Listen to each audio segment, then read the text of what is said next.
Praise to the lord. ఈరోజు దేవుడు మనకిచ్చినటువంటి వాగ్దానం ఏంటంటే నిర్గమకాండము 33వ అధ్యాయము 14వ వచనం. నా సన్నిధి నీకు తోడుగా వచ్చును. ఆమేన్. సన్నిధి అంటే దేవుడు నివసించేటటువంటి ప్రాంతము.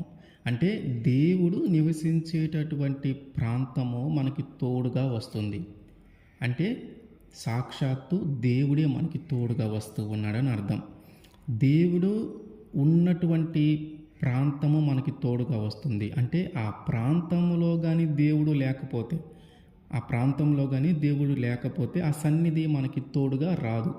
కానీ ఆ ప్రాంతంలో కానీ దేవుడు ఉంటే మనకి ఆ సన్నిధి తోడుగా వస్తుందని మనం అంటూ ఉన్నాం. అంటే దేవుడు ఏమంటూ ఉన్నాడంటే నా సన్నిధి నీకు తోడుగా వస్తుంది. అంటే ఆ సన్నిధి అంటే ఆ ప్రాంతంలో దేవుడు నివసిస్తూ ఉన్నాడు కాబట్టి అది సన్నిధి అవుతూ ఉంది.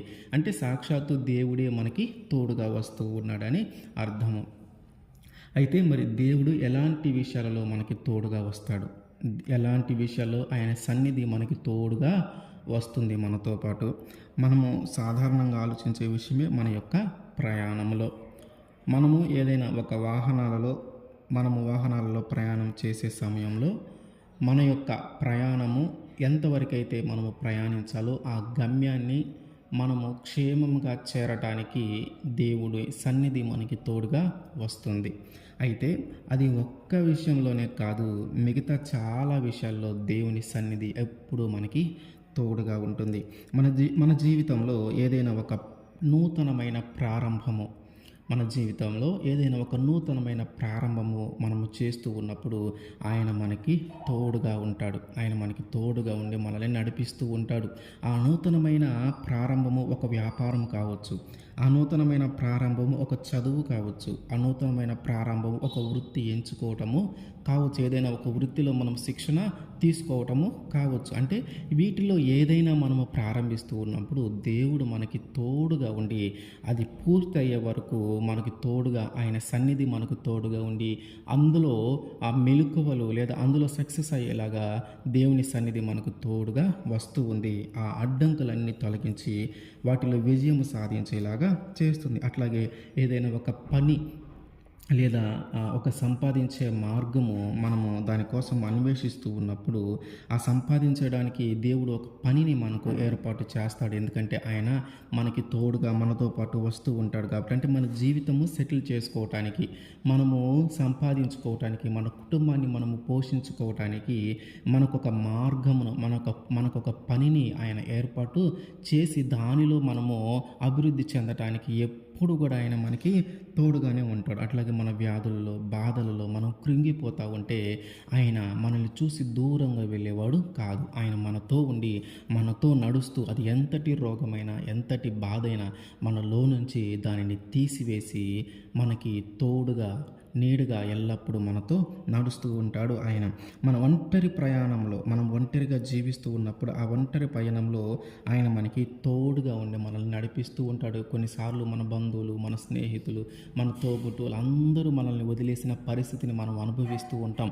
అయితే ఆ సమయంలో నిన్ను మనుషులు ఎవరైనా వదిలేసి ఉంటారేమో, కానీ దేవుడు ఎల్లప్పుడూ నిన్ను వదిలిపెట్టడు. దేవుడు ఎల్లప్పుడూ నీకు తోడుగానే ఉంటాడు. ఆయన ఎల్లప్పుడూ నీ అడుగులు నడిపిస్తూనే ఉంటాడు.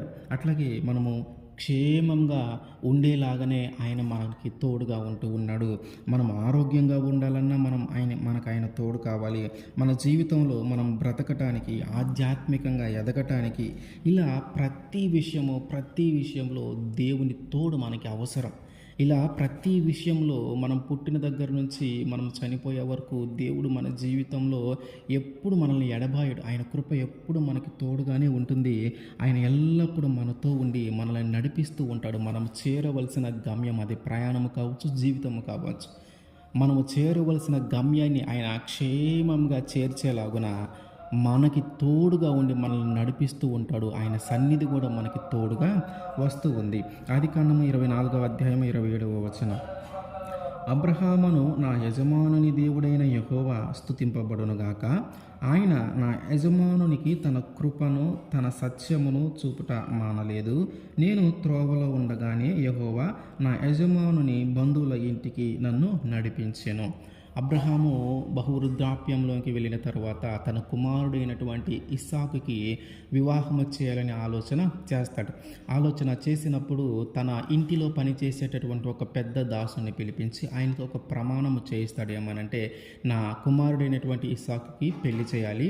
అయితే ఇక్కడ ఈ కానాను దేశంలో నివసించేటటువంటి స్త్రీలతో ఆయనకి పెళ్లి చేయకూడదు.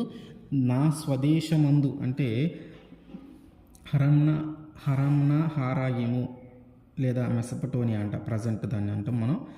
ఆ తర్వాత లేదా నాహోరు పట్టణము అంటే ఆ దేశానికి, ఆ స్వదేశమందున్న ఆ దేశానికి వెళ్ళి అక్కడ నా బంధువుల నుంచి ఒక స్త్రీని తీసుకొచ్చి నా కుమారుడికి పెళ్లి చెయ్యి, నా కుమారుడి కోసము ఆ అమ్మాయిని తీసుకొని రా అని చెప్పి తన దాసునికి ఆ బాధ్యతను అప్పగిస్తాడు. అట్లాగే వెళ్ళేటప్పుడు దేవుడు నీకు తోడుగా ఉంటాడు అని అబ్రహాము సెలవిస్తాడు. అయితే ఆ దాసుని యొక్క ప్రయాణంలో దేవుడు ఆయనకి తోడుగా ఉండి నడిపిస్తూ ఉన్నాడు.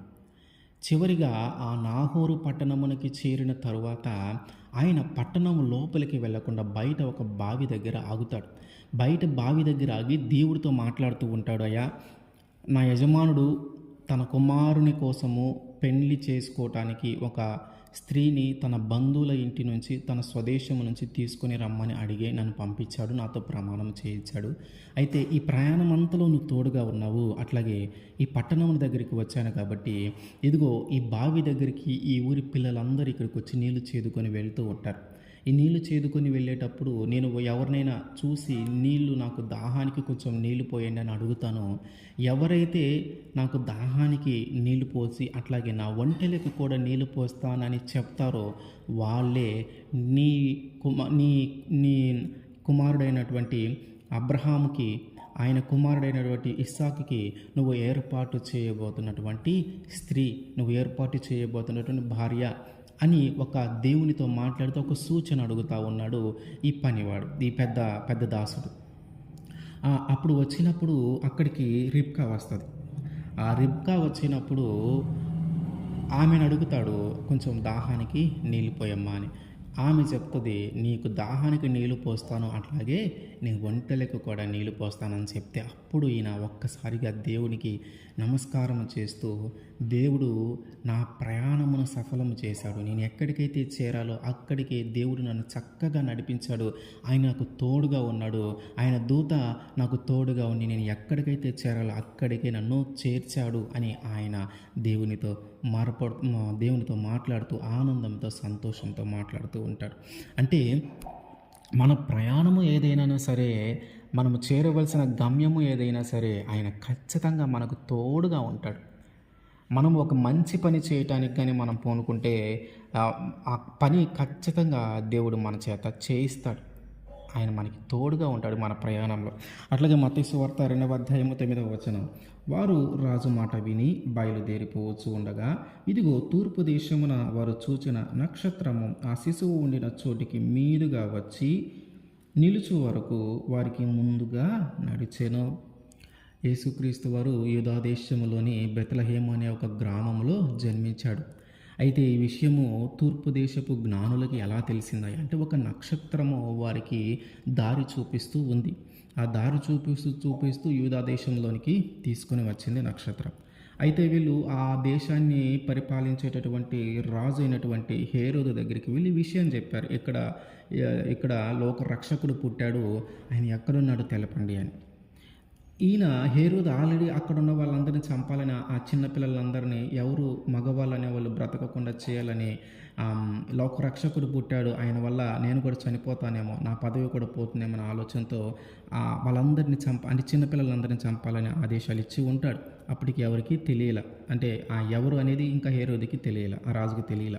ఇప్పుడు తూర్పు దేశపు జ్ఞానులు వచ్చి ఆయనతో మాట్లాడి వెళ్ళిపోతున్న తర్వాత ఆ నక్షత్రం ఏం చేసిందంటే, దేవుడు వాళ్ళకి ఏ విధంగా దారి చూపించాడంటే, వాళ్ళు చేరవలసిన మార్గము ఏ విధంగా సఫలము చేశాడంటే, ఆ నక్షత్రం ఏం చేసింది, ఆ శిశువు ఉండిన చోటికి మీదిగా వచ్చి నిలుచు వరకు వారికి ముందుగా నడిచిందంట. అంటే వారికి ముందుగా ఆ వెలుగు చూపిస్తూ, దారి చూపిస్తూ ఎక్కడైతే లోకరక్షకుడు జన్మించి ఉన్నాడో ఆ ప్రదేశము దాకా వారికి ముందుగా నడుస్తూ, ఆ ప్రదేశముకు వచ్చిన తర్వాత ఆ వెలుగు అక్కడ ఆగిపోయింది. అంటే ఆ వెలుగు అక్కడ ప్రకాశిస్తూ ఉంది ఆ శిశువు మీదకి.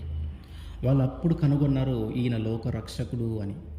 అంటే మనము ప్రయాణించాలి. మనం ఒక గమ్యాన్ని చేరుకోవాలి. మనం ఒక దాంట్లో సక్సెస్ కావాలి. మనము ఒక విషయాన్ని బలంగా నేర్చుకోవాలి. ఇదిగో దీనిలో ఉత్తీర్ణత సాధించాలి. ఇదిగో సంపాదించాలి. నా కుటుంబాన్ని పోషించాలి. ఇట్లా మనం ఏదైతే ఏర్పాటు చేసుకుంటామో, మనం ఏదైతే సాధించాలనుకుంటామో, మనం ఏ గమ్యాన్నైతే చేరాలనుకుంటామో, ఆ గమ్యము చేరే వరకు దేవుడు మనకి తోడుగా ఉండి నడిపిస్తూ ఉంటాడు. దేవుడు మనకి తోడుగా ఉండి మనల్ని నడిపిస్తూ ఉంటాడు. అందుకని అంటున్నాను, నా సన్నిధి నీకు తోడుగా వచ్చును. కాబట్టి మన జీవితంలో కూడా దేవుడు మనం చేరవలసిన గమ్యాన్ని క్షేమంగా చేరటానికి, మనం సాధించవలసినటువంటి లక్ష్యాలను సాధించటానికి, మన జీవితం ఒక ఉన్నతమైన స్థితిలోకి వెళ్ళటానికి మనము చేసే ప్రతి ప్రయత్నంలో ఆయన మనకి తోడుగా ఉండి, ఆయన సన్నిధి మనకు తోడుగా వచ్చి వాటన్నిటినీ సఫలము చేయునుగాక. ఆయన సన్నిధి ఎల్లప్పుడూ మనకి తోడుగా ఉండునుగాక. ఆమేన్.